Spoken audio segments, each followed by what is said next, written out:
The club's centenary handbook from 1951 noted that in our time, Lanark Moor, with the sun shining and a mild breeze blowing from the west, is the most beautiful sight in the world.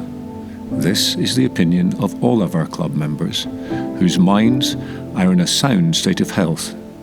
It is not sterile, it grows a praiseworthy kind of grass, and the ball sits up in a most inviting way.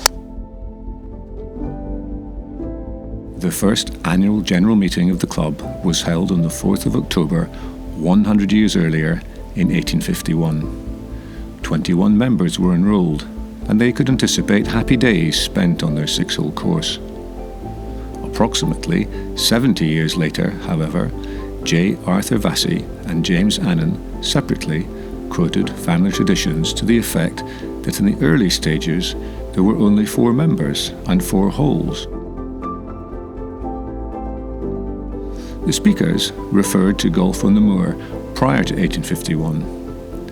The 4 heroes who played before the club and then founded it were Robert and William Lithgow, John Vassey and Thomas Purdy, whose portraits still hang in the shadows of the clubhouse today.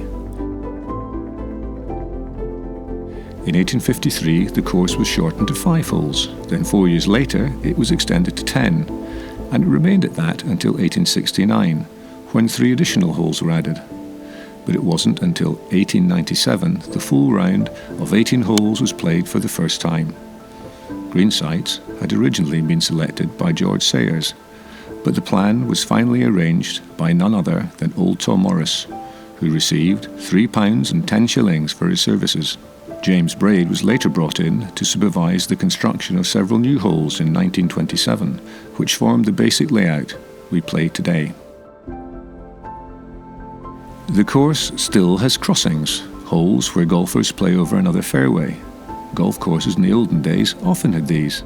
At Lanark, there are 3 crossings, the 1st and 18th, the 2nd and 15th, and occasionally the 9th and 10th holes. This makes it one of the few places in the world where you can experience golf as it used to be played. The course developed a strong reputation in golfing circles to the extent it almost became Gleneagles. It was only by one casting vote that the LSM Railway Company decided to build their Grand Hotel at Gleneagles rather than at Lanark.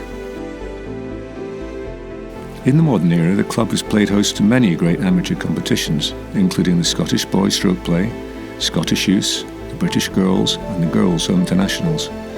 The club has also provided the course the R&A on 11 occasions as a regional qualifying for the Open Championship, keeping up the club's great tradition in hosting matches and illustrious events throughout the years.